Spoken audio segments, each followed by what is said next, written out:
Alors, les CP. Aujourd'hui, on va faire une petite révision. On va reparler des noms. Les noms. Alors, dites-moi voir un petit peu. Souviens-toi, qu'est-ce que c'est un nom? Qu'est-ce que ça peut être un nom? Attention, c'est pas un verbe. Hein. Quand je dis parler, marcher, courir, tout ça, c'est des actions. Les verbes, c'est des actions. Alors que les noms, c'est quoi? Essaye de te rappeler. Alors, les noms, ça peut être une personne, un enfant, une fille,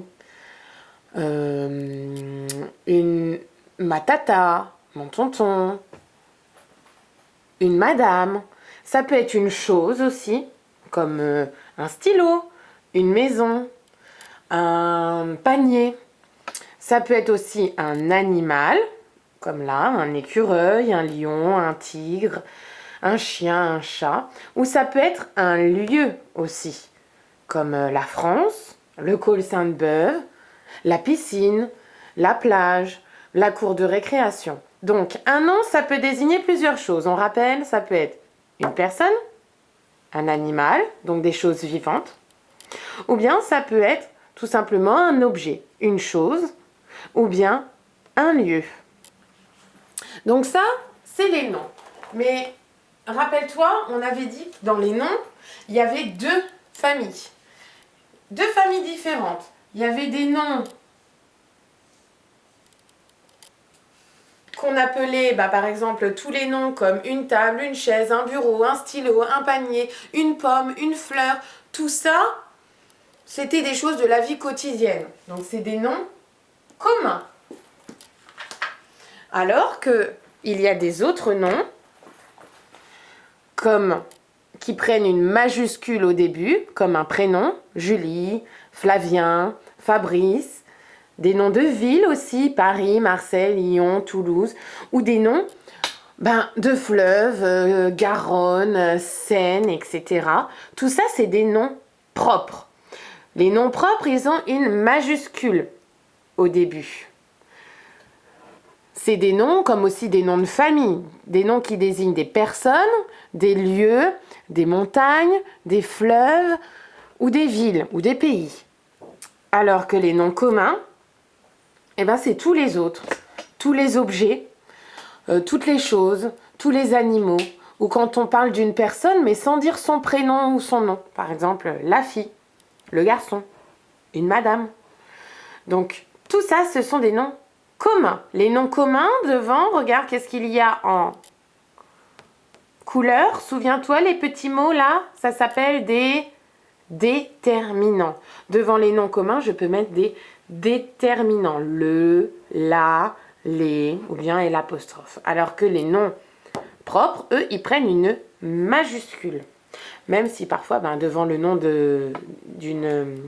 d'un fleuve, on met la Seine. On met aussi un petit déterminant, mais il y a quand même une majuscule au nom propre. Alors du coup, on va s'entraîner un petit peu, avant que tu fasses tes exercices, à classer les noms que je vais te dire en deux colonnes. Alors, si je te dis, par exemple, rideau. Rideau, on va le mettre où? On va le mettre plutôt dans les noms communs ou bien dans les noms propres, le mot rideau. Alors réfléchis.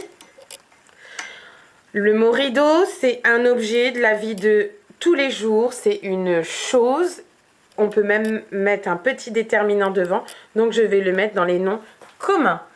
Rideau, comment je vais l'écrire ça? Rideau. Oui. R, ri, I, D. Attention, pas beurre. B. Non, c'est de comme la dame. Et le O que j'entends, c'est le O comme l'eau que l'on boit, comme le gâteau. E, A, U. Bon, comme c'est un nom commun. On a dit que les noms communs, là, devant, à chaque fois, on pouvait leur mettre un déterminant. Alors, je vais aussi mettre un déterminant devant. Regarde bien au bout. Je n'ai pas de S, je n'ai pas de X. Donc, ça veut dire que j'ai combien de rideaux? J'en ai qu'un seul, là. Donc, on va dire le rideau ou bien un rideau. Le rideau. Ok, allez, un autre exemple. Arbre. Arbre. Où est-ce que je le mets, arbre? Est-ce que c'est un nom propre avec une majuscule? Ça va être un prénom, un nom de famille, un nom de ville? Ou bien c'est quelque chose de la vie quotidienne, que c'est un nom commun, où on pourrait mettre un petit déterminant devant? Oui, effectivement, c'est un nom commun. Arbre. Comment je l'écris? A. Arbre. Le B, bien. Brr. N'oubliez pas le R de nouveau. Arbre. Et je vais mettre ça. Alors, si c'est un nom commun, je vais lui mettre un petit déterminant devant. Qu'est-ce que je peux mettre comme déterminant? Regarde bien ton mot. Est-ce que j'ai un arbre ou est-ce que j'ai plusieurs arbres? Ouais, j'en ai plusieurs. Comment tu sais qu'il y en a plusieurs? Ça se voit au mot. Il y a un S, ça veut dire j'en ai plusieurs. Alors, je ne peux pas mettre n'importe quel déterminant devant. Je vais devoir mettre un déterminant qui montre que j'en ai plusieurs, comme des arbres ou bien les arbres. Ok. Alors maintenant, un autre nom. Dis-toi, hein, tous ces mots-là, que ce soit des noms propres ou des noms communs, ce sont des noms. Hein, ils font partie de la même famille. Qu'après, on redivise en deux groupes. Alors, je vais te dire Amandine, tiens. Alors, Amandine, où est-ce qu'on le met? C'est un prénom, Amandine. Il va prendre une majuscule, donc c'est bien un nom propre. Et au nom propre, je ne mets pas de déterminant. Je ne vais pas dire la Amandine, les Amandines, il n'y a pas de S, non, c'est une personne comme ça qui s'appelle Amandine. Ensuite, un autre nom. Qu'est-ce qu'on va faire? Allez, on va mettre stylo, tiens. Stylo. Est-ce que c'est un nom commun ou est-ce que c'est un nom propre? Stylo. Est-ce que je peux mettre un petit déterminant ou bien est-ce qu'il va falloir mettre une majuscule parce que c'est le prénom de quelqu'un ou d'une ville ou d'un pays? Oui, c'est un nom commun. Le T.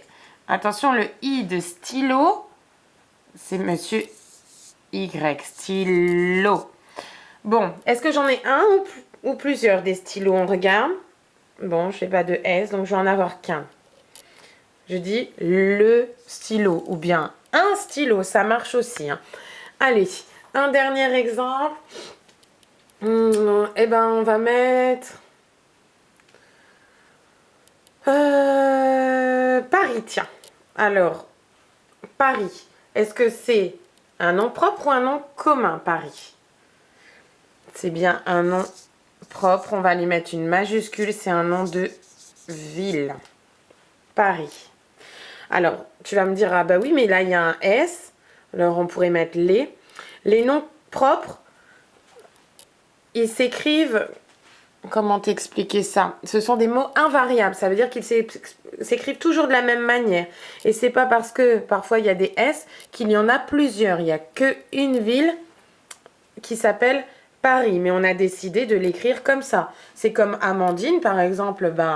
Amandine, si sa maman, elle décide de ne pas mettre le en à N, mais de mettre le en EN, il s'écrira comme ça. Un nom propre, on peut décider au départ de comment on l'écrit. Mais après, on ne le change plus. Après, il est invariable. Allez, je te souhaite bon courage pour tes exercices.